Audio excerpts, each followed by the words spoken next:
Assalamualaikum warahmatullahi wabarakatuh.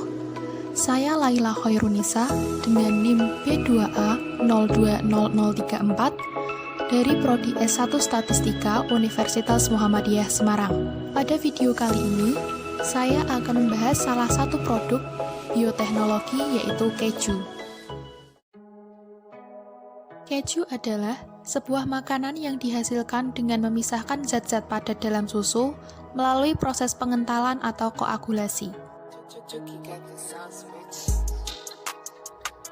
Menurut sejarah yang dilansir National Day, diperkirakan keju pertama kali dibuat sekitar tahun 8000 sebelum Masehi, tepatnya setelah adanya domestikasi hewan. Salah seorang arkeolog diyakini telah menemukan bahwa keju tersedia di beberapa tempat dan periode sejarah yang berbeda.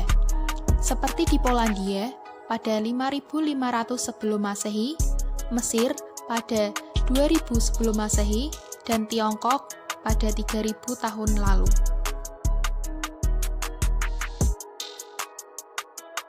Beberapa ahli sejarah mengatakan bahwa keju awalnya terbuat dengan tidak kesengajaan, yaitu ketika para gembala sapi menyimpan susu di dalam perut hewan. Enzim di perut hewan itu ternyata membuat susu menjadi kental dan terpisah menjadi dadih dan whey. Hingga saat ini, pembuatan keju telah berkembang dengan pesat, dan sekarang sudah terdapat sekitar 1400 macam keju di dunia. Adapun manfaat dari keju yaitu menjaga kesehatan otak, menyehatkan tulang dan gigi, menjaga kesehatan jantung, mencegah kanker, menurunkan tekanan darah, meningkatkan sensitivitas insulin, dan masih banyak lagi.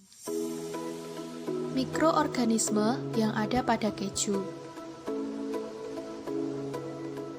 Lactobacillus lactis merupakan bakteri yang umumnya digunakan dalam proses pembuatan keju.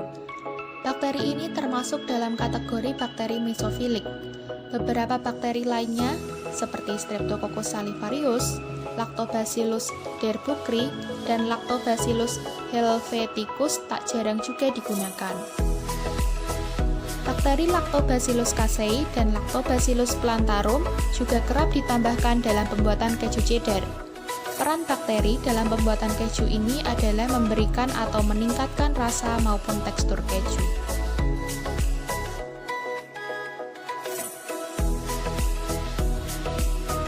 Proses pembuatan keju. Yang pertama yaitu pengasaman. Susu dipanaskan untuk membunuh mikrob-mikrob awal, terutama mikrob pembusuk pada susu. Selanjutnya, susu diberi kultur bakteri asam laktat, yaitu Streptococcus dan Lactobacillus. Bakteri-bakteri ini memakan laktosa pada susu dan mengubahnya menjadi asam laktat. Saat tingkat keasaman meningkat, zat-zat padat dalam susu, yaitu berupa protein kasein, lemak, beberapa vitamin dan mineral, menggumpal dan membentuk dadih.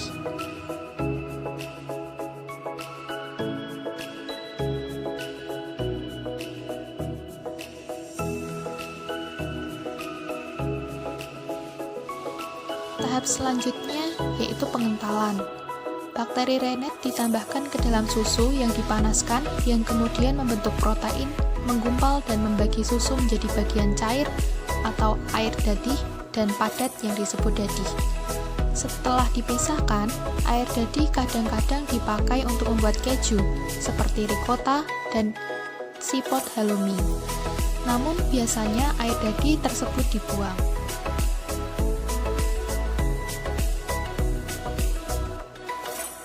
Tahap ketiga yaitu pengolahan dadih. Setelah pemberian rennet, proses selanjutnya berbeda-beda. Beberapa keju lunak dipindahkan dengan hati-hati ke dalam cetakan. Sebaliknya, pada keju-keju lainnya, dadih diiris dan dicincang menggunakan tangan atau dengan bantuan mesin supaya mengeluarkan lebih banyak air dadih.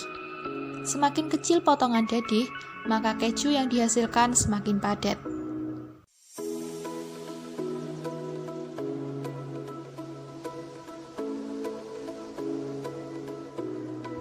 Tahap keempat yaitu persiapan sebelum pematangan. Sebelum pematangan, dadi akan melalui proses pencetakan, penekanan, dan pengasinan. Saat dadi mencapai ukuran optimal, maka ia harus dipisahkan dan dicetak. Sebelum dituang ke dalam cetakan, dadi terlebih dahulu dikeringkan, kemudian dapat ditekan lalu dibentuk atau diiris. Selanjutnya, keju haruslah ditekan sesuai dengan tingkat kekerasan yang diinginkan. Penekanan biasanya tidak dilakukan untuk keju lunak karena berat dari keju tersebut sudah cukup berat untuk melepaskan air dadih. Demikian pula halnya dengan keju iris, karena berat dari keju tersebut juga menentukan tingkat kepadatan yang diinginkan. Penambahan garam dilakukan setelah keju dibentuk agar keju tidak terasa tawar. Bagi beberapa keju, garam ditambahkan langsung ke dalam dadih. Cara yang kedua adalah dengan menggosokkan atau menaburkan garam pada bagian kulit keju. Beberapa keju-keju yang berukuran besar diasinkan dengan cara direndam dalam air garam yang menghabiskan waktu berjam-jam hingga berhari-hari. Terakhir yaitu pematangan. Pematangan adalah proses yang mengubah dadi-dadi segar menjadi keju yang penuh dengan rasa. Pematangan disebabkan oleh bakteri atau jamur tertentu yang digunakan pada proses produksi, dan karakter akhir dari suatu keju banyak ditentukan dari jenis pematangannya. Selama proses pematangan, keju dijaga agar berada pada temperatur dan tingkat kelembaban tertentu hingga keju siap dimakan.